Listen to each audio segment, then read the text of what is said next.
¿Qué tal, amigos de las redes sociales de Nicaragua Investiga? En esta oportunidad vamos a conversar con el presidente de Defensores de Prisioneros Políticos, una organización que se dedica a defender precisamente los derechos humanos de los presos políticos en Cuba y que ahora pues ha abarcado mucho más sus informes en relación a los temas de Nicaragua y Venezuela. Vamos a conversar con Javier Lorondo, él es el presidente de esta organización, a quienes queremos agradecer mucho, Javier, por la oportunidad de conversar con nosotros. No, gracias a vosotros. Gracias, Javier. Mira, la primera consulta que debo de hacerte es precisamente la valoración general que tenés de los derechos humanos, si existen los derechos humanos en gobiernos como los de Venezuela, Cuba o Nicaragua. ¿Cuál es tu valoración inicial de este tema? Bueno, los derechos humanos es algo que los gobiernos en esos tres países tienen que combatir, porque en el momento que hubiera derechos humanos que permiten la libre elección de las personas de cuál es el destino de su país y sus gobernantes, evidentemente ninguno de los tres seguirían en el poder. De manera que ellos tienen, por supuesto, que suprimir el máximo de los derechos humanos. Y en Cuba la situación es crónica porque desde el principio se instaló un sistema que cambió absolutamente todo. La legislación la puso a medida de un régimen que quería violar los derechos humanos. En Venezuela la situación es aguda porque provienen de una legislación, de una democracia, y han pasado a una dictadura en la que todavía quedan resortes legales y determinados temas que no permiten al régimen legitimar muchas de las cosas que hace, con lo cual el pueblo, pues una parte está huyendo, la otra se está rebelando, ya sea todos los grupúsculos delincuenciales como las personas prodemocráticas, ¿no? Es insostenible la situación. Y en Nicaragua, pues en Nicaragua es un caos absoluto en donde el dinero está teniendo mucho que ver para que determinadas clases sociales no alcen la voz mucho más fuerte. Y Ortega está jugando otras cartas, pero aún así es una brutalidad lo que está pasando. En los tres, la situación de derechos humanos es trágica, absolutamente trágica. Javier, en relación a este tipo de estrategia, ¿qué significa para las administraciones como Cuba o Nicaragua tener presos políticos? El preso político para una dictadura de este tipo es un fracaso asumido que tratan de mantener en el mínimo posible aplicando otros tipos de represión. Es decir, antes que meter a un preso en la cárcel con una sentencia absolutamente irrisoria y toda una maquinación, tratan de generar otro tipo de represiones. Es decir, antes que ser preso político, tratan de generar un montón de medidas. Por lo tanto, es un fracaso. Cuando en Cuba sube el número de presos políticos, quiere decir que se les está descontrolando el asunto. En Venezuela, por supuesto, está absolutamente descontrolado hasta tal punto que en muchos casos ni han hecho presos políticos, han hecho desaparecidos, ¿no? Y en muchísimos otros casos la gente ha tenido que huir y el gobierno supongo que casi que prefiere que salgan a tenerlos en las cárceles y que les cuesten un precio político. Pero está creciendo el descontento en Cuba de una manera alarmante.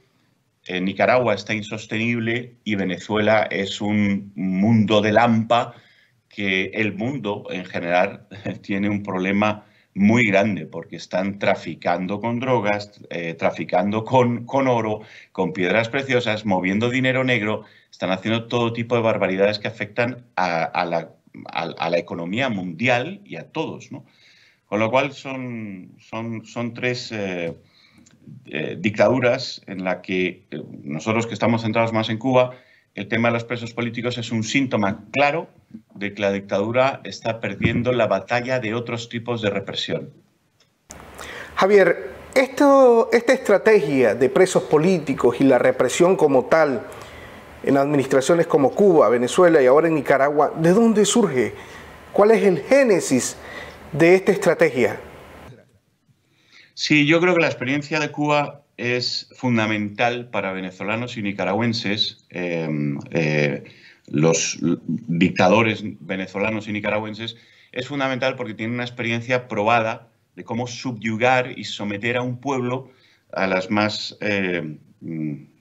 tremendas aberraciones, ¿no? Desde la miseria más absoluta, sin que se quejen, hasta impedirles la salida del país, la entrada, separar familias, hacer todo tipo de barbaridades. Entonces, los dictadores venezolanos y nicaragüenses tienen que escuchar mucho a los cubanos sobre cómo se reprime, pero el contexto es muy importante. El contexto de Venezuela no es el contexto cubano.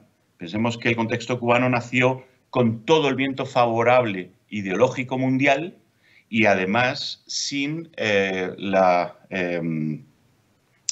ningún impedimento por parte de Estados Unidos, que dejó a Batista, dijo, este es un sinvergüenza, y digamos que lo dejó a su suerte.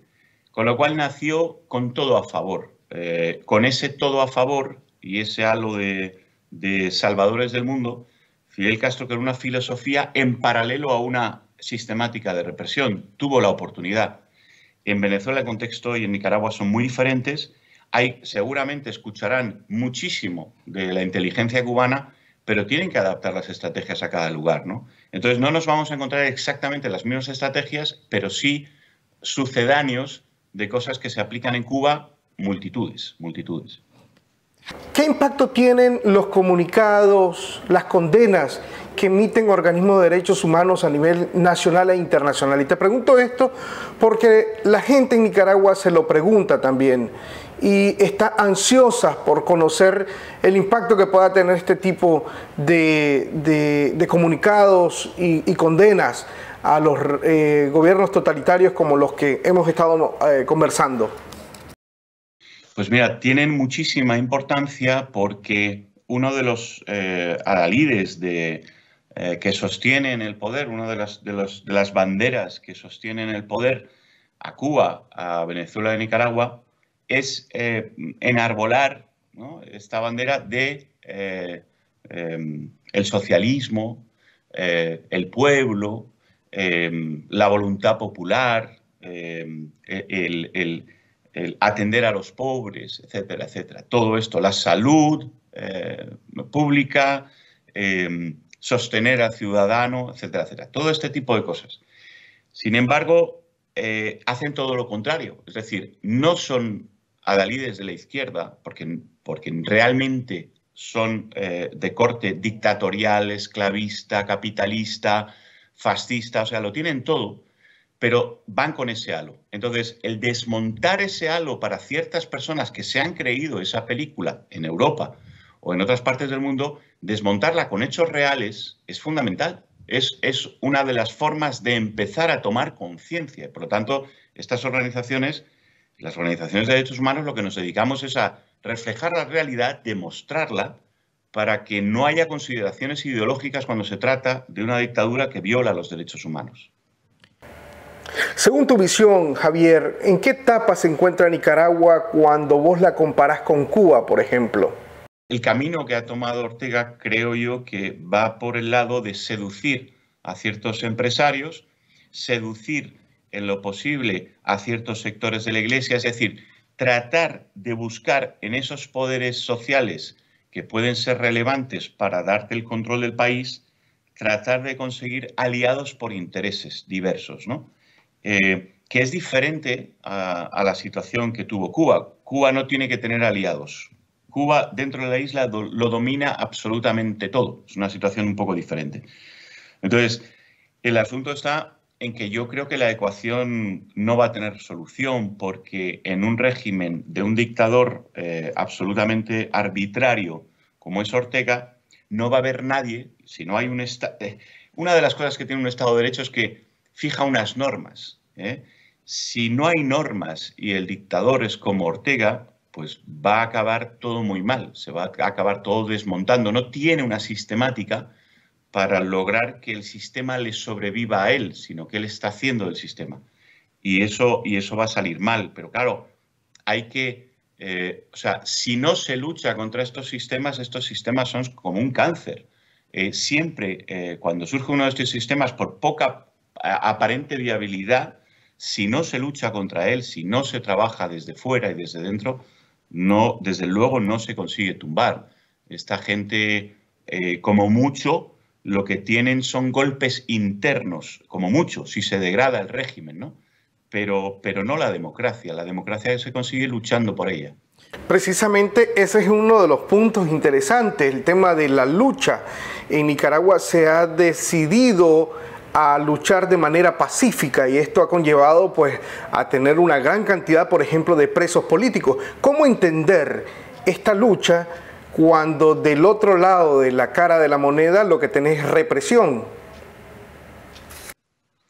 Pues mira, es algo que yo no puedo aconsejar el formato ni cómo hacerlo porque no me ha tocado vivirlo. Para eso hay que escuchar a la gente que lo ha vivido. Yo sí puedo decir cómo se puede hacer desde fuera.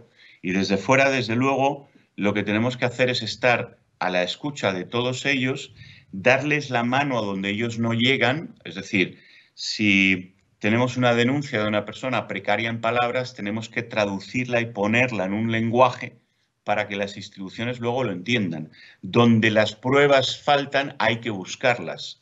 Donde algo en el informe necesita de una determinada documentación, hay que ponerse a ello. Hay que trabajar para ser la mano de comunicación de lo que está pasando en la isla, en Nicaragua. A partir de ahí, llevarlo a cuantos más organismos mejor. Es decir, estamos hablando de la CIDH, Naciones Unidas, las ONGs grandes, Amnistía, Human Rights Watch, etc. Esto es importante, pero después también hay que llevarlo a los políticos en los diferentes parlamentos. Hay que hacer relaciones, hay que abrir canales de comunicación, hay que generar resoluciones, iniciativas que puedan ser positivas, hay que dar ideas a los servicios exteriores que trabajan sobre Nicaragua y por dónde presionar, ¿no? O sea, nosotros fuera tenemos un papel, un trabajo. Dentro el papel es mucho más ingrato. Dentro, efectivamente, cada vez que te mueves te detienen. Pero es verdad que si fuera se hace un trabajo potente para que ciertas voces o muchas voces se escuchen, la represión se les complica porque el costo político que pagan por esa represión los dictadores es más alto. Entonces, es una simbiosis entre el trabajo que se hace fuera y el grado de libertad de trabajo que permite eso hacer dentro. Javier, una pregunta, según tu experiencia, ¿cuáles son los derechos humanos elementales que violentan las administraciones totalitarias como Cuba, Venezuela o Nicaragua? La libertad de expresión y de pensamiento es una de las que hay que cercenar rápidamente en un régimen de este tipo. Hay que, además, segmentar, o sea, la privacidad de las personas ya no importa. Hay que saber si este es de derechas, de izquierdas, si vota, si es chavista, si no es chavista, hay que saberlo, hay que invadir la privacidad, hay que vigilar y, por lo tanto, invadir la privacidad de las personas. Hay que tener, por supuesto, un Estado policial.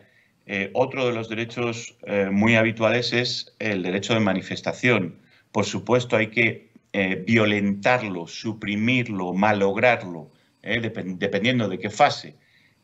Hay que, por supuesto, suprimir la difusión de información. Si no queremos que piensen de una manera y lo transmitan, desde luego no queremos tampoco que lo transmitan en los medios. Por lo tanto, la libertad de prensa, la libertad de asociación, también hay que desmontar todas aquellas organizaciones que suponen un riesgo ideológico para el sistema o popular y, por lo tanto, también se ataca la asociación. El abanico de derechos que una dictadura de este tipo quiere suprimir son infinitos, infinitos. Y no tienen límite porque en un momento determinado, cuando una persona se enfrenta y dice lo que opina y alguien le sigue y eso tiene importancia, llegan a cercenar cualquier tipo de derecho y, desde luego, acuden a la desaparición forzosa, a la detención arbitraria, a la prisión sin sentido, sin base judicial. Por supuesto, el Estado de Derecho y las instituciones los ponen a su servicio, es decir, y las torturas, asesinatos extrajudiciales, todo este tipo de abanico de barbaries que violan los derechos humanos se ponen en juego. Así que estamos frente a regímenes que no tienen ningún límite en la violación de derechos humanos. Javier, no puedo dejar pasar la oportunidad de consultarte el tema de elecciones. Nicaragua tiene elecciones el próximo 7 de noviembre. Ya hay un calendario, ya está un proceso. Y hay un grupo de la oposición en Nicaragua que pues está dispuesto a ir a las elecciones. Según tus conocimientos y tu análisis, ¿qué es lo que ha pasado en Cuba o en Venezuela? ¿Qué podrías mencionar al respecto? Te tengo que responder diciéndote, ¿pero cómo? Porque elecciones, la palabra elecciones conlleva un control de, digamos, multipartidario y soberano en el pueblo realmente de qué es lo que pasa, un conteo fidedigno, una actuación legítima en todo el proceso electoral, igualdad de derechos ante los medios de comunicación, es decir, una comisión electoral que vigile que hay un montón de parámetros que se están cumpliendo. Entonces, ir a elecciones con todas esas características supone también que presos que están políticos por sus ideas en las cárceles tengan que salir a decir su criterio, poder hablar en televisión. Es decir, hay muchísimas cosas en Nicaragua que nos dicen que en Nicaragua no puede haber elecciones ahora, porque no serían elecciones, sería una farsa. Entonces, si no exigimos que sean elecciones de verdad, es decir, si no exigimos unos pasos previos, lo que nos vamos a encontrar es una farsa. ¿Y la farsa a quién va a beneficiar? Solamente a uno, al dictador. Entonces, sin darnos cuenta,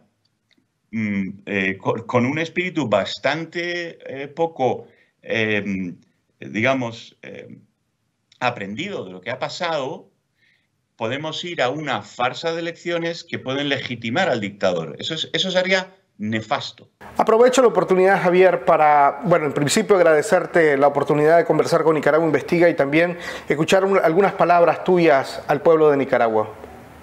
El mundo es muy complejo, a veces uno se siente muy solo, pero si uno se abandona a un régimen como ese, el futuro es peor todavía.